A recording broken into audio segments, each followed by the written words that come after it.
Welcome to the Parsha Perspective. Each week, we will delve deep in a weekly Torah portion to find a practical and insightful way to enhance your daily life.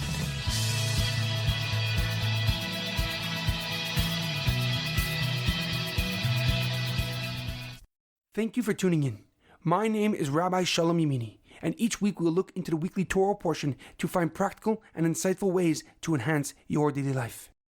This week's Parsha Perspective is in loving memory of Edward Ben Efraim, Shlomo Ben Edward, and Yirachmiel Daniel Ben Gedalia. May their souls be uplifted and may their memories be a blessing.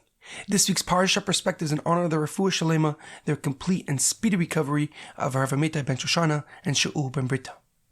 This week's Torah portion is Parshas Miketz and Chanukah, Live to Thrive. Our Parsha begins with Parshas having very two bizarre dreams that no one but Yosef HaTzadik could understand.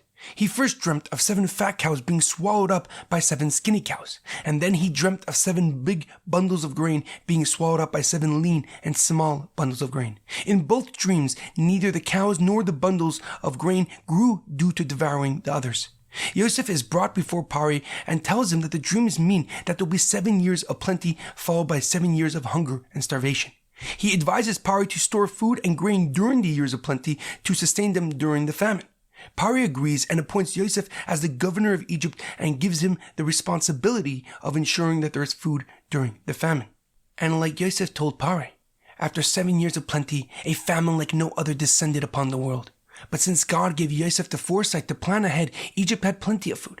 And people from across the globe came to Egypt to buy food, making Yosef one of the wealthiest people in history. However, a question comes to mind.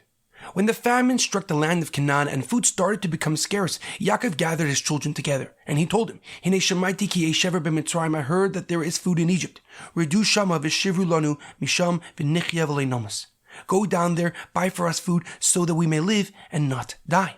But why does Yaakov add both, so that we may live and not die? Either words explains what he's trying to say. What is the purpose of mentioning v'nichya v'leinomus, so that we may live and not die? The Sifrono, Rav Ovadia Sifrono, an Italian commentary from the early 1500s, gives a simple answer.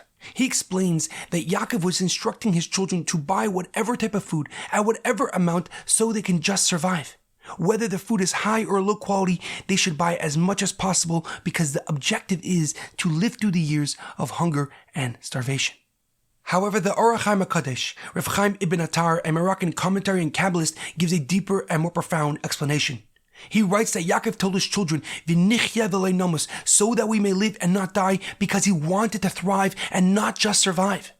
Even though there was a famine throughout the world, across the globe, Yaakov wished to prosper and to flourish. And ever since Yaakov had his name changed to Yisrael, which means minister, prince of God, his outlook on life was transformed. He wanted and was determined to live life like his grandfather Avram Avinu. Avram Avinu lived life with passion, energy, and intention. And although there was a lack of food, Yaakov still looked for ways to improve and advance his goals. This profound lesson is the message of Chanukah. Darkness must not and cannot become our norm despite the days getting shorter and the nights growing longer. Rather, we light an additional candle each night to provide more light to dispel the darkness. And in our daily life, it is imperative to realize that we are not made to stay still, to stay stagnant, but rather to continually grow and improve, to become better and develop our unique identity each and every day. And this mentality gives us hope when times are bleak and the confidence to achieve the improbable like the Maccabees. As we say in Ve'al Anisim, a short explanation of the story of Chanukah in prayers each day. You have delivered the mighty in the hands of the weak, the many in the hands of the few. There's a powerful quote that I once read. We thrive not when we have done it all, but when we still have more to do. Have a happy Chanukah and a meaningful Shabbos.